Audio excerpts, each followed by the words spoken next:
여보, 우리 앞으로 어떻게 살아야 해요? 월 450만 원 연금과 빚 없는 12억짜리 아파트, 퇴직금 4억. 저는 제 노후가 남부러울 것 없는 견고한 요새인 줄 알았습니다. 하지만 그 요새가 모래성처럼 무너지는 데는 단 4년이면 충분했습니다. 지금 저는 전세를 살며 아파트 경비로 일하고 있습니다. 무엇이 잘못된 걸까요? 평생을 바쳐 쌓아 올린 성벽을 단 한 번의 잘못된 선택이 송두리째 무너뜨렸습니다. 사랑이라는 이름으로 저지른 그 치명적인 실수가 어떻게 제 노후를 통째로 집어삼켰는지 그 비참한 진실을 말씀드리겠습니다. 오늘 제 고백이 여러분의 노후를 지키는 마지막 방패가 되길 바랍니다. 사연 시작하기 전에 구독과 좋아요 버튼 한번 눌러주세요. 영상을 만드는데 큰 힘이 됩니다. 안녕하세요. 올해 64 최성구입니다.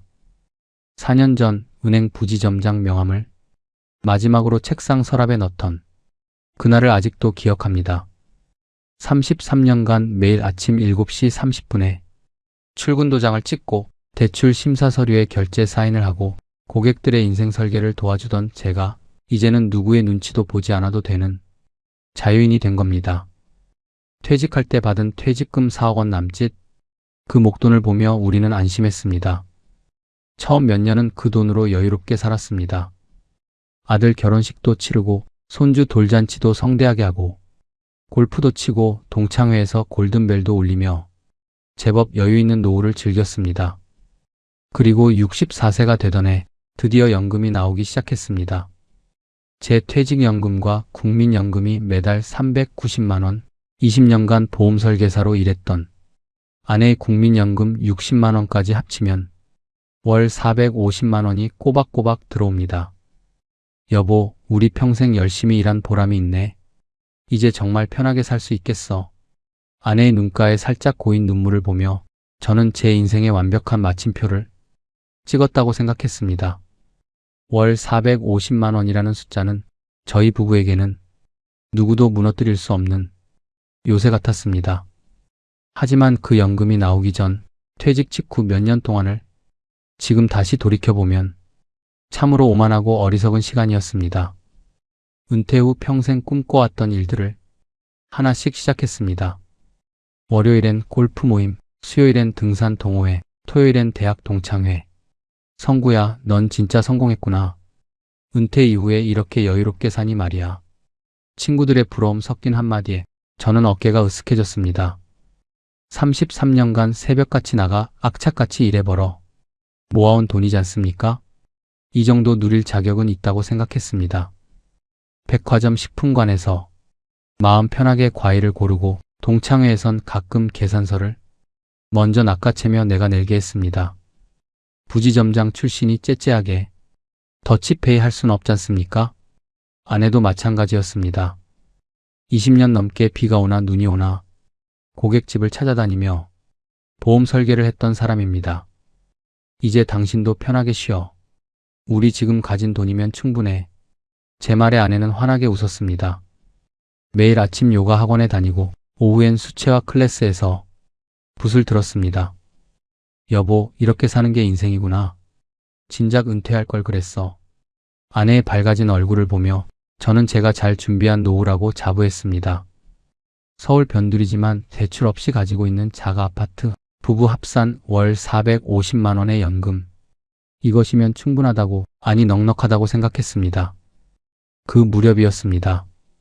아들이 결혼을 한다고 했습니다. 제법 늦은 나이에 만난 며느리는 똑 부러지고 괜찮아 보였습니다. 아버지, 저희 결혼식은 조촐하게 할게요. 아들의 말에 저는 코웃음 쳤습니다. 무슨 소리야? 아버지가 은행 부지점장 출신인데 우리 아들 결혼식을 초라하게 할 순 없지. 예식장은 강남의 괜찮은 곳으로 잡았고 하객 접대도 빈틈없이 준비했습니다. 축의금을 빼고 나니 제 통장에서 나간 돈이 꽤 됐지만 괜찮다고 생각했습니다. 이런 경사에 쓰는 게 당연한 거 아니겠습니까? 그리고 1년 후 손주가 태어났습니다. 아버지, 손주 보러 오세요. 아들의 전화를 받고 병원으로 달려갔을 때 유리창 너머로 보이는 작은 생명체를 보며 저는 눈물이 났습니다. 여보, 우리 손주 예쁘지? 아내도 눈시울을 붉혔습니다. 그날부터 저희 부부의 삶에 새로운 목표가 생겼습니다. 손주에게 부끄럽지 않은 할아버지, 할머니가 되는 것. 돌잔치 때였습니다. 아버지, 돌잔치는 조촐하게 할게요. 요즘 경기도 안 좋고 아들의 말을 자르며 저는 단호하게 말했습니다. 무슨 소리야? 우리 손주 돌잔치를 어떻게 대충 해? 아버지가 다 알아서 할 테니 신경 쓰지 마. 호텔 연회장을 빌리고 돌잡이 물품도 제대로 된 걸로 준비했습니다. 초대장을 받은 제 친구들이 모두 부러워했습니다. 성구야, 손주 돌잔치를 호텔에서 하다니. 역시 부지점장 출신은 달라. 그 말에 저는 기분이 좋았습니다. 통장에서 꽤 큰 금액이 나갔지만 괜찮았습니다. 손주의 평생 한 번뿐인 돌잔치인데 이 정도는 해줘야죠. 그때부터였을 겁니다. 한 달에 한 번씩 아들에게서 전화가 오기 시작했습니다. 아버지, 애 키우는 게 생각보다 돈이 많이 들어요. 그래, 얼마나 필요한데? 100만 원만, 아니 50만 원만 보태주시면 안 될까요? 손주 양육비를 못 대줄까봐 걱정되나 봅니다. 알았어. 보내줄게. 휴대폰으로 송금 버튼을 누르는 건 일도 아니었습니다. 그게 한두 달이 아니었지만 크게 신경 쓰이지 않았습니다. 손주한테 쓰는 돈쯤이야. 며느리가 보내온 손주 사진을 보면 가끔 마음이 쓰였습니다. 여보, 우리 손주한테 좋은 옷 좀 사줘야 하는 거 아니야? 백화점 가서 괜찮은 거 골라서 보내줘. 그래도 될까? 며느리가 뭐라 하지 않을까? 뭐가 문제야? 할아버지가 손주한테 옷 사주는 게 백화점 유아복 매장에서 몇 벌 골라 택배로 보냈습니다. 가격표를 보고 아내가 깜짝 놀랐지만 저는 태연하게 카드를 내밀었습니다. 그렇게 시간이 흘렀습니다. 골프 모임, 동창회, 아들 생활비, 손주 옷, 손주 장난감. 매달 450만 원씩 들어오는 연금은 생각보다 빨리 바닥을 드러냈습니다. 처음엔 퇴직금이 있어 괜찮다고 생각했지만 그 돈도 어느새 절반 가까이 줄어들어 있었습니다. 하지만 걱정하지 않았습니다. 자가 아파트 한 채 있고 연금은 매달 고정적으로 들어오는데 뭐가 문제겠습니까? 여보, 이번 달은 좀 빠듯한 것 같은데. 아내가 조심스럽게 말했지만 저는 대수롭지 않게 넘겼습니다. 괜찮아. 다음 달 연금 들어오면 되지. 그렇게 저는 착각하고 있었습니다. 월 450만 원이라는 숫자가 저를 지켜줄 절대 방패라고. 그때는 몰랐습니다. 그 450만 원이라는 숫자가 사실은 가장 위태로운 줄타기였다는 것을, 그 연금이 제 체면과 자존심과 손주 사랑을 모두 감당할 만큼 크지 않았다는 것을, 그리고 무엇보다 인생에서 가장 무서운 건 예상치 못한 위기가 아니라 예상할 수 있었는데도 외면한 위기라는 것을, 저는 그때 제 인생의 가장 평화로운 시간을 보내고 있다고 생각했습니다. 하지만 사실 그것은 가장 잔인한 폭풍전야였습니다. 늘 그랬듯 평화로웠던 어느 날 아들에게서 전화가 왔습니다. 아버지, 시간 좀 괜찮으세요? 할 얘기가 있어서요. 아들의 목소리가 평소와 달리 조심스러웠습니다. 그래, 무슨 일인데? 우리 강아지 어디 아픈 건 아니지? 아니에요, 애는 잘 있어요. 그게 직접 뵙고 말씀드리는 게 나을 것 같아서요. 주말 오후 아들이 집으로 찾아왔습니다. 며느리와 손주는 데려오지 않았습니다. 거실 소파에 앉은 아들의 표정이 심상치 않았습니다. 아버지, 저 사업 확장할 기회가 생겼어요. 아들은 운영하던 카페가 꽤 잘 되고 있다고 했습니다. 단골들도 많이 생기고 주말이면 웨이팅까지 생긴다고. 그래서 지점을 하나 더 내려고 하는데 정말 좋은 자리가 나왔어요. 지금 아니면 다른 사람한테 넘어가요. 그건 좋은 일 아니냐? 그런데 왜 그런 표정이야? 그게 자금이 좀 필요해서요. 순간 제 가슴이 철렁했습니다. 하지만 내색하지 않았습니다. 얼마나 필요한데? 4억 정도면 될 것 같아요. 적지 않은 금액이었습니다. 4억이라고? 네. 지점 인테리어하고 장비 들이고 권리금 내고 하면 그 정도 들어요. 제 머릿속이 빠르게 돌아갔습니다. 퇴직금 남은 돈, 예금, 적금. 아내가 옆에서 조심스럽게 물었습니다. 준혁아, 그런데 그렇게 큰 돈이. 어머니, 저 정말 자신 있어요. 지금 운영하는 카페 보시면 알잖아요. 얼마나 잘 되는지. 지금 카페 잘 되는 거랑 새로 내는 지점이 잘 되는 건 다른 거 아니냐?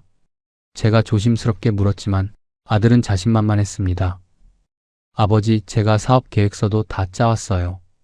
보시면 아실 거예요. 아들이 가방에서 서류 뭉치를 꺼냈습니다.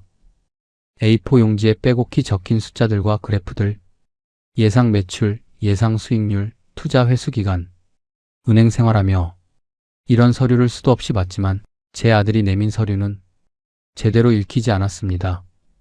2년이면 원금까지 다 갚을 수 있어요. 아버지가 제일 잘 아시잖아요. 사업은 타이밍이라는 거. 그 말에 저는 움찔했습니다. 제가 은행에서 고객들에게 자주 했던 말이었으니까요. 기회는 타이밍입니다. 놓치면 다시 안 옵니다. 제 말을 아들이 그대로 따라하고 있었습니다. 아버지, 한 번만 도와주세요. 이번에 성공하면 정말 아버지한테 효도할게요.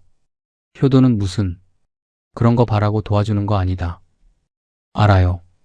그래도 아버지가 아이 키우는데 생활비 보태주시잖아요.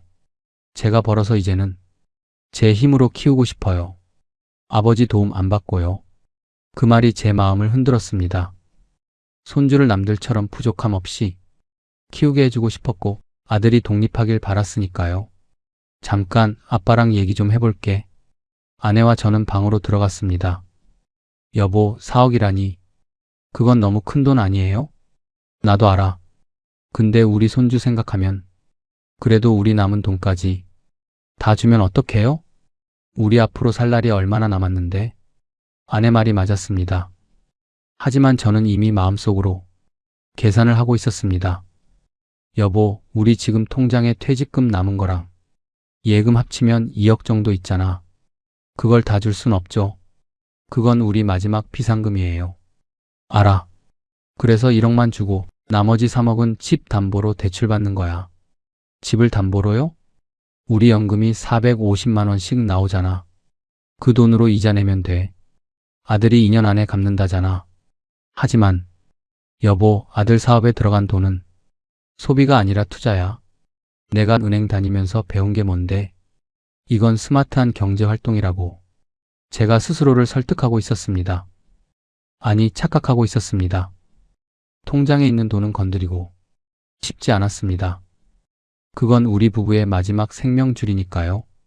대신 매달 450만 원이나 들어오는 연금이 있으니 그 돈으로 대출 이자를 감당하는 게 훨씬 현명하다고 생각했습니다. 그래도 3억 대출이면 이자가 괜찮아. 우리 연금 있고 집도 있고 아들만 잘하면 2년 후엔 다 끝나는 거야. 결국 아내도 고개를 끄덕였습니다. 우리는 방문을 열고 나왔습니다. 준혁아. 네, 아버지. 알았다. 도와줄게. 정말요? 아버지. 아들의 얼굴이 환해졌습니다. 대신 정말 2년 안에 갚아야 한다. 알겠지? 네. 꼭 지킬게요. 감사합니다, 아버지. 다음 날 저는 제가 다녔던 은행 지점으로 갔습니다. 후배였던 지점장이 반갑게 맞아줬습니다. 선배님, 웬일이세요? 담보대출 좀 받으려고. 아, 그러시구나. 얼마나 필요하세요? 3억. 순간 후배의 표정이 굳었습니다. 3억요? 무슨 일이? 아들 사업 자금 좀 보태주려고. 후배의 얼굴이 더욱 심각해졌습니다. 선배님, 사업 자금은 정말 조심하셔야 하는데요. 알아. 근데 우리 아들 카페 잘 되고 있어. 지점 확장하는 거야. 그래도 3억이면 고정금리로 하세요. 변동금리는 위험해요. 변동으로 할게. 지금 금리 괜찮잖아. 선배님, 지금은 그렇지만 앞으로 금리가 오르면 괜찮아. 2년이면 다 갚을 거야. 그리고 나 33년 은행 다녔어. 금리 정도는 내가 더 잘 알지. 후배는 더 이상 말리지 못했습니다. 서류에 도장을 찍는 순간 손이 떨렸습니다. 남의 도장을 받았는데 이제는 제가 찍는 입장이 됐습니다. 3억. 제 통장으로 돈이 들어왔습니다. 그리고 제 예금에서 1억을 출금했습니다. 총 4억. 아들 계좌로 송금 버튼을 누르는 순간 화면에 뜬 숫자가 눈에 들어왔습니다. 4억 원. 정말 이게 맞는 건가? 잠깐 망설였지만 이미 누른 후였습니다. 아버지 정말 감사합니다. 꼭 성공해서 빨리 갚을게요. 그래, 조심해서 하고. 무리하지 말고. 네. 한 달에 한 번씩 사업 현황 보고 드릴게요. 아들은 신이 나서 전화를 끊었습니다. 저는 그날 밤 통장을 보며 생각했습니다. 퇴직금 남은 돈이 1억도 안 됩니다. 예금도 거의 바닥났습니다. 하지만 괜찮다고, 연금이 있다고, 아들이 잘할 거라고 스스로를 다독였습니다. 이건 소비가 아니라 투자야. 아들이 성공하면 우리도 편해지는 거고. 아내가 조심스럽게 물었습니다. 여보, 정말 괜찮을까? 걱정 마. 우리 연금도 있고 설마 3억을 못 갚겠어? 그래도 우리 비상금이 이제 거의 없는데. 괜찮아. 집도 있고 연금 452 매달 들어오는데. 우리 건강하면 뭐가 문제야. 그때는 정말 믿었습니다. 아들을, 카페 사업을 2년이면 갚는다는 말을, 매달 450만 원 연금으로 이자를 감당할 수 있다는 계산을. 하지만 제가 간과한 게 있었습니다. 세상에 확실한 사업은 없다는 것, 특히 자식 사업은 더욱 그렇다는 것, 그리고 무엇보다 금융 전문가라는 제가 정작 제 가족 일에는 가장 무능한 사람이 된다는 것을. 첫 달 이자 통지서가 왔습니다. 150만 원. 생각보다 큰 금액이었지만 참을 만했습니다. 연금 450에서 150 빼도 300은 남잖아. 괜찮아. 저는 그렇게 또 착각했습니다. 그 150만 원이 곧 제 목을 조여올 올감이 시작인 줄도 모른 채 첫 달 이자 150만 원은 그럭저럭 견딜만 했습니다. 골프 모임비, 동창회 회비, 손주 용돈까지 보내고 나면 빠듯했지만 불가능한 건 아니었습니다. 여보, 이번 달부터는 좀 아껴 써야 할 것 같아. 아내에게 말했지만 정작 저부터 쉽게 바뀌지 않았습니다. 토요일 아침 골프 모임. 친구에게서 전화가 왔습니다. 성구야, 이번 주 라운딩 가자. 날씨도 좋은데. 나 요즘 좀 바빠서. 사실 바쁜 게 아니라 돈이 아까웠습니다. 하지만 친구는 포기하지 않았습니다. 야, 한 달에 한 번 치는 거 가지고 뭘 그래, 너 요즘 이상하다. 결국 나갔습니다. 라운딩 비용, 식사비까지 합치면 꽤 나갔지만 거절할 수 없었습니다. 체면이라는 게 참 무섭습니다. 한번 만들어진 이미지는 쉽게 무너뜨릴 수 없었으니까요. 두 번째 달 이자도 150만 원. 세 번째 달도, 네 번째 달도 마찬가지였습니다. 통장 잔고가 조금씩 줄어들기 시작했지만 크게 신경 쓰지 않았습니다. 아들이 곧 사업 잘 되면 갚겠지. 아들에게서는 한 달에 한 번씩 전화가 왔습니다. 아버지, 요즘 장사 잘 돼요. 손님들 많이 와요. 그래, 잘 됐다. 건강 챙기면서 해. 네. 조금만 더 기다려주세요. 곧 이자라도 제가 드릴게요. 하지만 아들이 이자를 준 적은 한 번도 없었습니다. 그래도 괜찮다고 생각했습니다. 사업 초기니까 힘들겠지. 좀 더 기다려주면 되지. 그렇게 반년이 지났습니다. 어느 날 은행에서 문자가 왔습니다. 고객님의 대출 금리가 조정되었습니다. 심장이 철렁했습니다. 급하게 은행 앱을 열어봤습니다. 이자가 150만 원에서 180만 원으로 올라 있었습니다. 뭐야, 왜 갑자기? 후배 지점장에게 전화했습니다. 야, 대출 금리가 왜 이렇게 많이 올랐어? 선배님, 제가 그때 말씀드렸잖아요. 변동금리라 금리 오르면 위험하다고. 얼마나 더 오를 것 같은데? 글쎄요. 요즘 금리 추세가 계속 오르는 중이라 조금 더 오를 수도 있어요. 조금이 얼마야? 정확히는 모르지만. 선배님, 혹시 고정금리로 전환하실 생각은? 아니야, 괜찮아. 아들이 곧 갚을 거야. 전화를 끊고 나니 손이 떨렸습니다. 180만 원이면 연금 450만 원 중 거의 절반입니다. 남는 돈 270만 원으로 두 사람이 살고 골프도 치고 동창회도 가고 손주 용돈도 보내야 합니다. 여보, 우리 이번 달부터 정말 아껴야겠어. 아내도 심각한 표정으로 고개를 끄덕였습니다. 그날부터 장을 볼 때 가격표를 유심히 보기 시작했습니다. 백화점 식품관 대신 마트로 갔고 마트에서도 할인 코너를 먼저 찾았습니다. 하지만 완전히 바꾸긴 어려웠습니다. 손주 사진이 카톡으로 오면 여전히 마음이 약해졌으니까요. 며느리가 보낸 손주 영상을 보면 그냥 지나칠 수가 없었습니다. 여보, 우리 손주한테 장난감 하나 사줘야 하는 거 아니야? 여보, 지금 우리 형편에. 알아. 그냥 작은 거 하나만. 결국 백화점 장난감 코너로 갔고 작은 거 하나가 몇십만 원이 됐습니다. 2달 후 또 문자가 왔습니다. 고객님의 대출 금리가 조정되었습니다. 이번엔 200만 원이 넘었습니다. 연금 450만 원 중 절반이 넘는 돈이 이자로 나갑니다. 은행 생활하며 대출 이자로 먹고 살았는데 이제는 그 이자가 저를 죽이고 있었습니다. 아들에게 전화했습니다. 아들아, 이자가 너무 올랐다. 좀 힘들구나. 아버지, 죄송해요.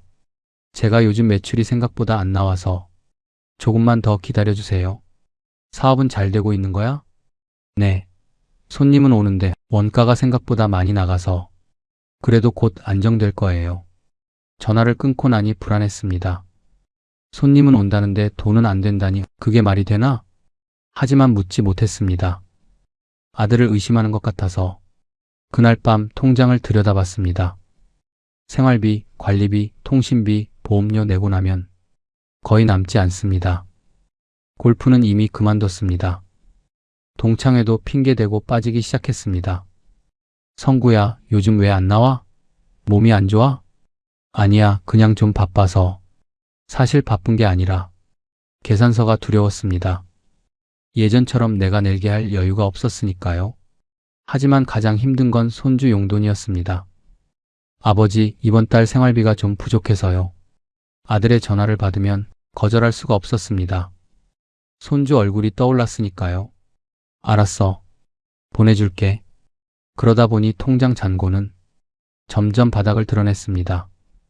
어느 날 마트 계산대에서 카드가 거절됐습니다. 죄송합니다, 고객님. 이 카드는 한도 초과로. 뒤에 줄 서 있는 사람들의 시선이 느껴졌습니다. 얼굴이 화끈거렸습니다. 아, 잠깐만요. 다른 카드로. 한 번도 겪어본 적 없는 일이었습니다. 집에 돌아와 아내에게 말했습니다. 여보, 우리 예금 좀 깨야겠어. 예금요? 그건 정말 마지막 비상금인데. 알아. 근데 어쩔 수 없어. 이번 달만 넘기면 되니까. 하지만 이번 달만은 계속 반복됐습니다. 한 번 예금을 깨고 나니 두 번째는 쉬웠습니다. 적금도 하나씩 해지하기 시작했습니다.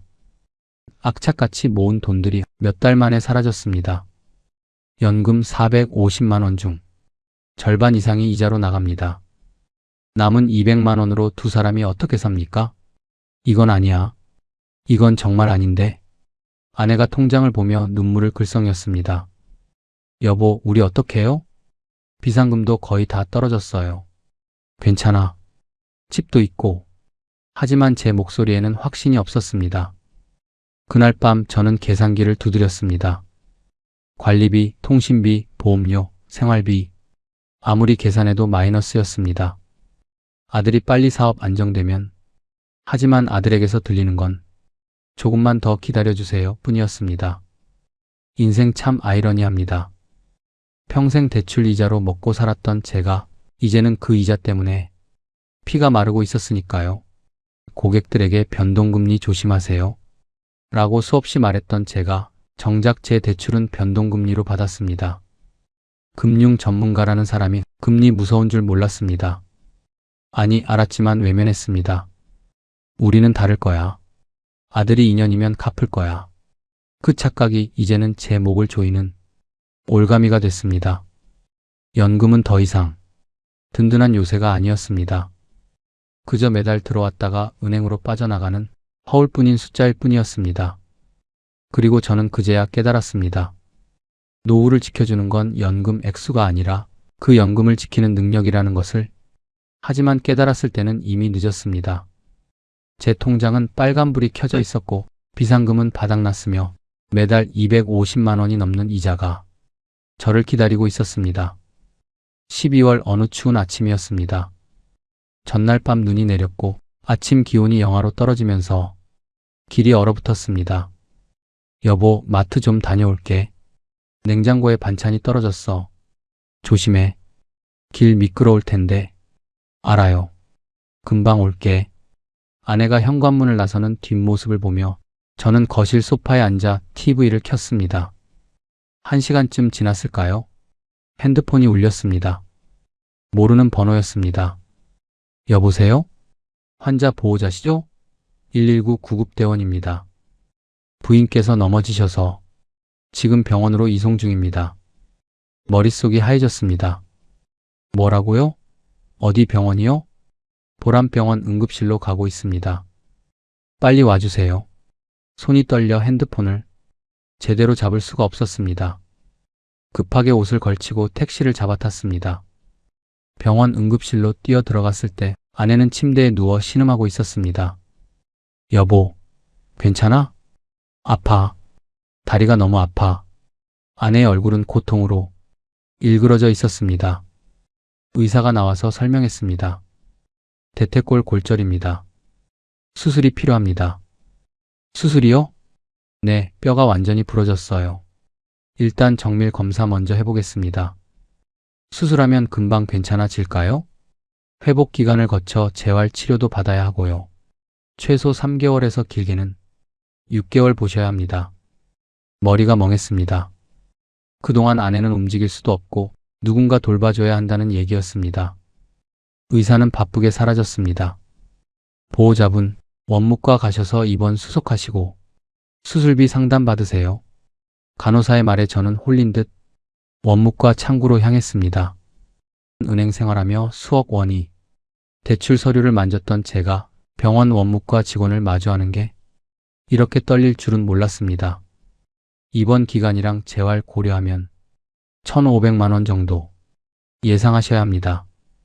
1,500만 원. 순간 숨이 막혔습니다. 실손보험 있으시죠?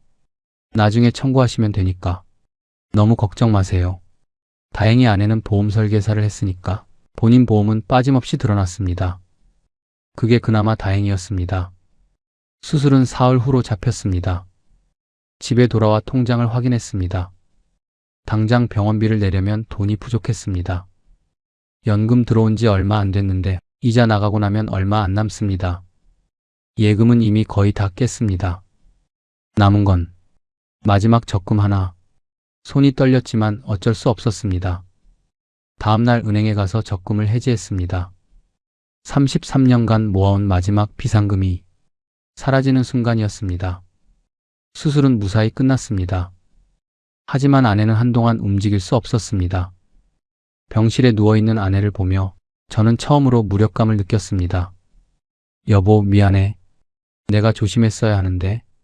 무슨 소리야? 당신 잘못이 아니야. 집안일도 못하고 당신 혼자 고생하게 생겼네. 괜찮아. 내가 다 할 수 있어. 하지만 괜찮지 않았습니다. 아내가 입원해 있는 동안 집안일을 제가 해야 했습니다. 설거지, 빨래, 청소. 평생 해본 적 없는 일들이었습니다.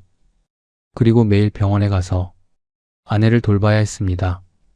한 달 후 아내가 퇴원했습니다. 하지만 아직 제대로 걸을 수 없었습니다. 이제부터 재활 치료 받으셔야 해요. 주 3회 3개월 정도요. 재활 치료비도 만만치 않았습니다. 한 번에 몇만 원씩 일주일이면 수십만 원이 나갔습니다. 아들에게서 전화가 왔습니다. 아버지, 어머니 괜찮으세요? 응, 수술은 잘 끝났어. 지금 재활 중이야. 다행이다. 그런데 아버지, 제가 요즘 정말 힘들어서요. 이번 달 생활비를. 그 말을 듣는 순간 저는 처음으로 분명하게 말했습니다. 준혁아, 미안하다. 아버지도 지금 형편이 안 돼서. 네. 어머니 수술하느라 돈이 많이 들어갔어. 이제는 정말 도와줄 수가 없구나. 전화기 너머로 침묵이 흘렀습니다. 아, 네, 알겠습니다. 어머니 잘 돌봐드리세요. 전화를 끊고 나니 가슴이 먹먹했습니다. 더 이상 어쩔 도리가 없었습니다. 도와주고 싶어도 도와줄 수 없는 상황. 이게 바로 노후 파산의 시작인가 봅니다. 여보, 우리 이제 정말 남은 돈이 없어. 아내가 눈물을 글썽이며 말했습니다. 내가 조심했어야 하는데. 미안해. 당신 잘못이 아니야. 길이 미끄러웠으니까. 하지만 속으로는 알고 있었습니다. 이게 누구 잘못이 아니라 준비가 부족했던 우리 탓이라는 것을. 비상금을 미리 다 써버린 것. 대출 이자로 연금을 다 날린 것. 건강할 때 현금을 지키지 못한 것. 그날 밤 저는 계산기를 두드렸습니다. 남은 현금 거의 없음. 매달 연금은 들어오지만 이자 나가면 생활비도 빠듯함. 아무리 계산해도 답이 없었습니다. 그때 깨달았습니다. 노후에 가장 무서운 건 큰 병이 아니라 큰 병이 왔을 때 대비할 현금이 없다는 것. 건강을 잃으면 돈도 함께 사라진다는 것. 그리고 한번 무너진 노후는 다시 일으켜 세우기가 거의 불가능하다는 것을. 빙판 위에서 넘어진 건 아내의 몸이었지만 진짜 넘어진 건 우리의 노후였습니다. 아내가 태어나고 한 달쯤 지났을 때였습니다. 재활 치료를 받으러 가던 아내가 중얼거렸습니다. 여보, 아들이 한 번도 안 왔네요. 그러게. 바쁜가 봐. 하지만 속으로는 서운했습니다. 어머니가 수술까지 했는데 손주 데리고 한 번 오는 게 그렇게 어려운 일일까? 전화로 어머니 괜찮으세요? 라고 물어보는 게 전부였습니다. 그날 오후였습니다. 핸드폰이 울렸습니다. 며느리였습니다. 아버님, 목소리가 떨리고 있었습니다. 아가 무슨 일이야? 며느리가 울먹이기 시작했습니다. 아버님, 저 어떡하죠? 무슨 일인데? 진정하고 말해봐. 민준 아빠가 저 몰래 돈을 빌렸어요. 가슴이 철렁했습니다. 뭐라고? 오늘 집에 톡촉장이 왔어요. 저축은행에서요. 처음엔 잘못 온 줄 알았는데 며느리의 목소리가 점점 높아졌습니다. 서류 정리하다가 봤는데 그것뿐만 아니라 다른 대출 계약서들이 숨겨져 있었어요. 저축은행, 캐피탈, 여기저기서 빌린 거예요. 얼마나? 정확히는 모르겠어요. 서류가 여러 장이었어요. 머리가 멍했습니다. 아버님도 모르셨어요? 나도 처음 듣는 얘기야. 어떡하죠, 아버님? 저는 정말 몰랐어요. 남편이 계속 사업 잘 된다고 했거든요. 며느리가 흐느끼는 소리가 들렸습니다. 진정해. 내가 준혁이한테 전화해보마. 전화를 끊고 손이 떨렸습니다. 급하게 아들에게 전화했습니다. 여보세요? 아들의 목소리가 평소와 달리 힘이 없었습니다. 준혁아, 너 며느리 몰래 돈 빌린 거 정말이냐? 침묵이 흘렀습니다. 네. 얼마나? 1억 정도요. 1억 정도? 정확히 얼마야? 정확히는 2억입니다. 숨이 막혔습니다. 너 미쳤어? 왜 그런 짓을? 아버지, 죄송해요. 카페 지점 낼 때 자금이 부족해서 처음엔 곧 갚을 수 있을 줄 알았어요. 그래서 며느리한테도 숨기고 나한테도 숨기고 죄송합니다. 제가 어떻게든 해보려고 했는데 아들의 목소리가 떨렸습니다. 어떻게든? 내가 뭘 어떻게 하는데? 지금 몇 개월째 연체 중이라며. 아버지, 저도 어떻게 해야 할지 모르겠어요. 전화기 너머로 아들이 우는 소리가 들렸습니다. 아버지, 사업이 안 돼요. 새로 낸 지점이 완전히 망했어요.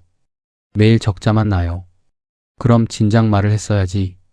왜 혼자 끙끙 앓고 있어? 말씀드리면 아버지 실망하실까봐. 그리고 제가 해결할 수 있을 줄 알았어요. 제가 해결할 수 있을 줄 알았다고? 그 말이 더 화가 났습니다. 너 지금까지 나한테 얼마 받았는지 알아? 알아요. 집 담보로 3억, 내 돈 1억. 거기에 이제 나 모르는 빚까지 6억이 넘어. 죄송합니다, 아버지. 미안하다는 말로 해결돼? 너 이자가 얼마나 나오는지 알아? 아버지, 저도 막막해요. 어떻게 해야 할지. 아들이 전화기 너머에서 흐느꼈습니다. 다 큰 어른이 아기처럼 울고 있었습니다. 그 소리를 듣는 순간 화가 나면서도 동시에 가슴이 무너졌습니다. 준혁아. 네, 아버지. 너 어머니 수술했을 때 왜 한 번도 안 왔어? 면목이 없었어요. 아버지 얼굴 보기가 죄송합니다. 이제 와서 미안하다고 하면 뭐가 달라지니? 한참을 침묵이 흘렀습니다. 솔직히 말해봐. 갚을 수 있어? 모르겠어요, 아버지. 모른다는 게 무슨 소리야? 지금 상태로는 힘들 것 같아요. 전화를 끊고 한동안 멍하니 앉아 있었습니다. 아내가 걱정스러운 얼굴로 물었습니다. 여보, 무슨 일이에요? 준혁이가 며느리도 모르게 2억을 빌렸대. 몇 개월째 연체 중이고. 뭐라고요? 혼자서 감당하려고 숨긴 모양이야. 아내의 얼굴이 하얗게 질렸습니다. 그럼 우리가 어떻게 해야 해요? 모르겠어. 은행 담보대출, 다른 대출까지 이자만 한 달에. 계산하기도 싫었습니다.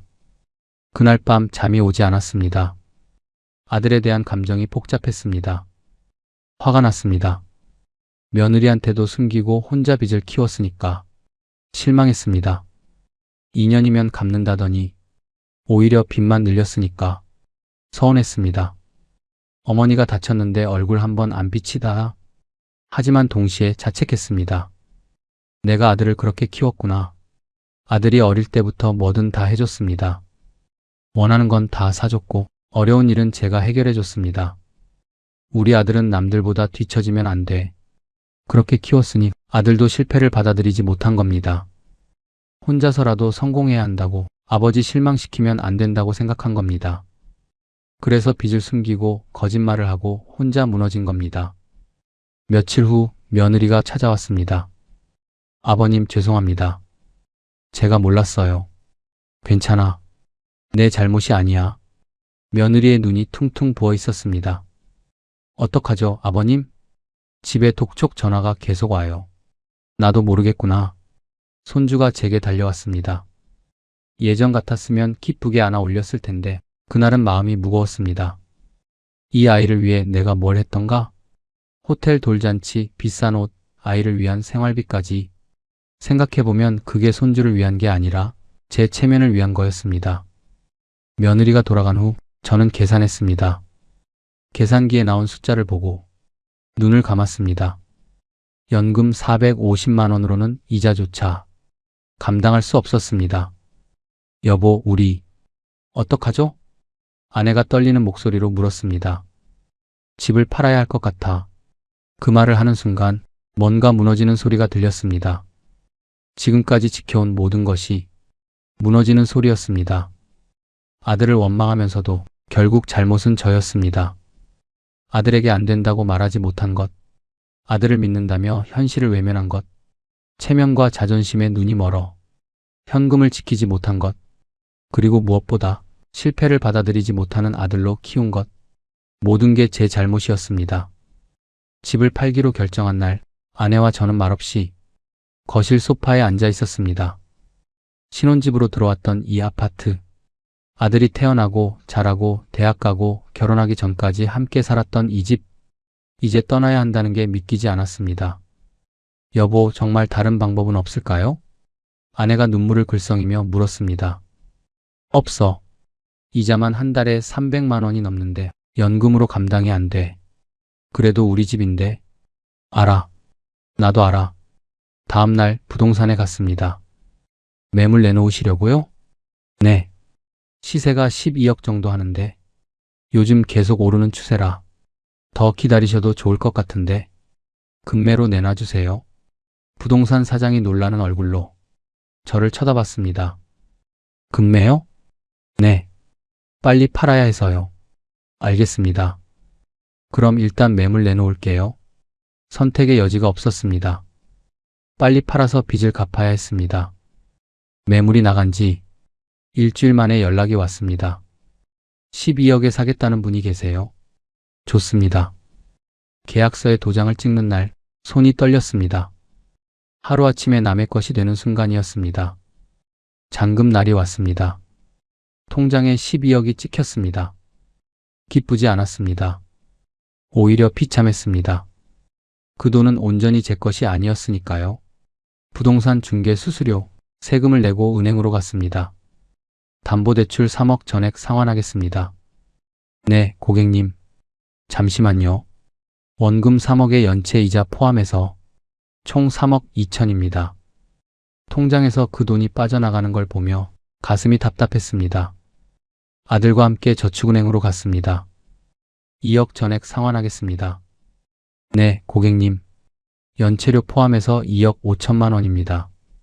숨이 막혔지만 어쩔 수 없었습니다. 은행 문을 나서는데 뒤따라오던 아들이 갑자기 제 앞을 막아서더니 그대로 길바닥에 주저앉아 제 바지가랑이를 붙잡았습니다. 아버지, 정말 죄송합니다. 제가 아버지 평생 일궈오신 인생을 제가 다 망쳐버렸어요. 정말 죽을 죄를 지었습니다, 아버지. 길거리에서 다 큰 아들이 꺽꺽거리며 아이처럼 울었습니다. 지나가는 사람들이 쳐다봤지만 부끄러움조차 느껴지지 않았습니다. 그저 제 가슴 속에 커다란 구멍이 뚫린 것만 같았습니다. 예전 같았으면 괜찮다, 다시 시작하면 된다며 어깨를 토닥여줬겠지만 그날은 아무 말도 할 수 없었습니다. 아들을 용서하기엔 제가 잃은 것이 너무나 컸으니까요. 됐다. 이제 빚은 다 갚았으니 이제 그만 가봐라. 겨우 한마디를 내뱉고 아들을 뒤로 한 채 돌아섰습니다. 빚을 다 갚고 나니 손에 남은 돈은 6억 정도. 12억짜리 집을 팔아서 6억밖에 안 남다니. 아내와 저는 새로 살 집을 알아봤습니다. 경기도 외곽의 아파트를 봤습니다. 낡고 노후되고 좁았지만 전세 3억이면 들어갈 수 있었습니다. 아내가 눈물을 흘렸습니다. 서울 자가 아파트에서 전세 아파트로. 미안해. 이게 최선이야. 전세 계약을 하고 나니 손에 남은 돈은 3억 정도. 이사 날이 왔습니다. 이삿짐 센터 직원들이 짐을 박스에 담았습니다. 아파트 단지를 빠져나갈 때 경비 아저씨가 인사했습니다. 좋은 데로 이사 가시나 봐요? 네. 거짓말이었습니다. 좋은 데가 아니었습니다. 트럭이 아파트 단지를 벗어나는 순간 뒤를 돌아봤습니다. 30년을 넘게 살았던 그곳, 아들이 자랐던 그곳, 손주가 처음 왔던 그곳, 이제는 남의 집이 됐습니다. 좁은 거실에 짐을 풀며 아내가 한숨을 쉬었습니다. 짐을 다 풀고 나니 밤이 됐습니다. 낯선 방에서 낯선 벽을 보며 잠을 청했습니다. 하지만 잠이 오지 않았습니다. 아내가 어둠 속에서 중얼거렸습니다. 이제 여기가 우리 집이야. 그날 밤 저는 계산했습니다. 12억짜리 집을 팔아서 남은 돈 3억. 이게 우리에게 남은 전부였습니다. 아들에게 대출해주고 체면에 자존심에 썼던 돈까지 합치면 더 될 겁니다. 그 돈으로 뭐가 남았을까요?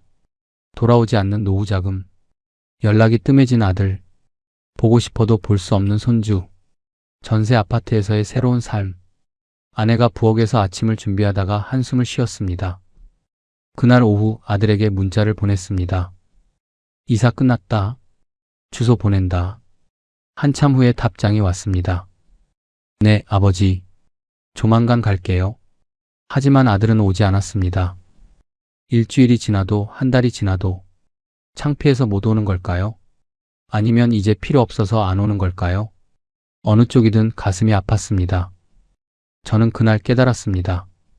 집을 잃는 건 단순히 부동산을 잃는 게 아니라는 것, 추억을, 자존심을, 정체성을 잃는 거라는 것, 그리고 한번 무너진 노후는 다시 일으켜 세울 수 없다는 것.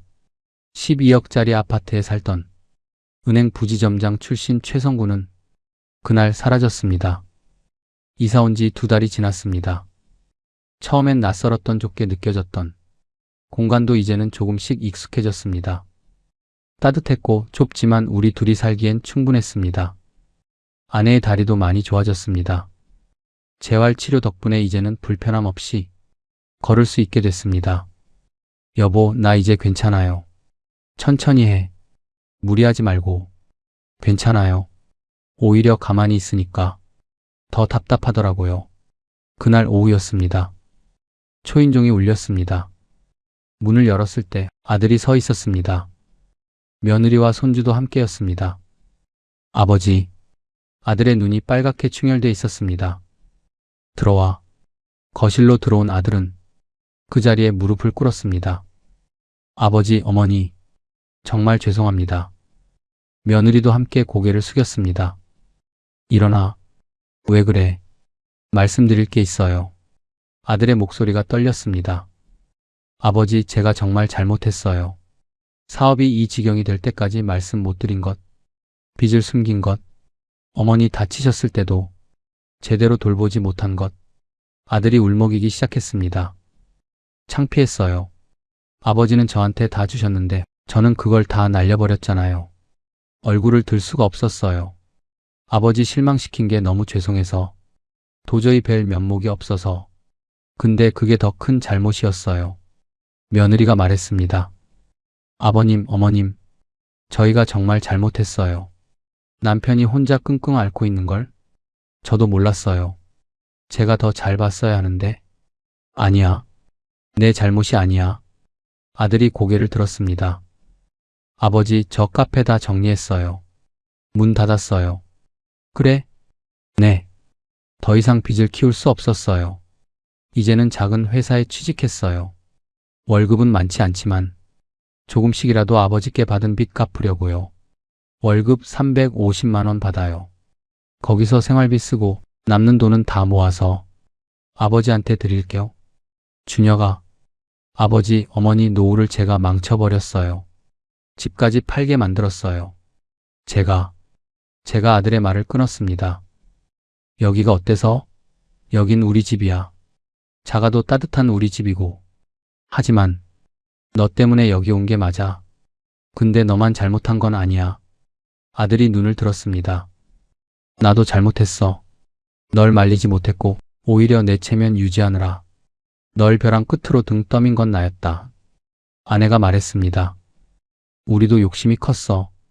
너 성공시키고 싶고 손주 좋은 거 다 해주고 싶고 그게 사랑인 줄 알았는데 그게 독이 됐구나.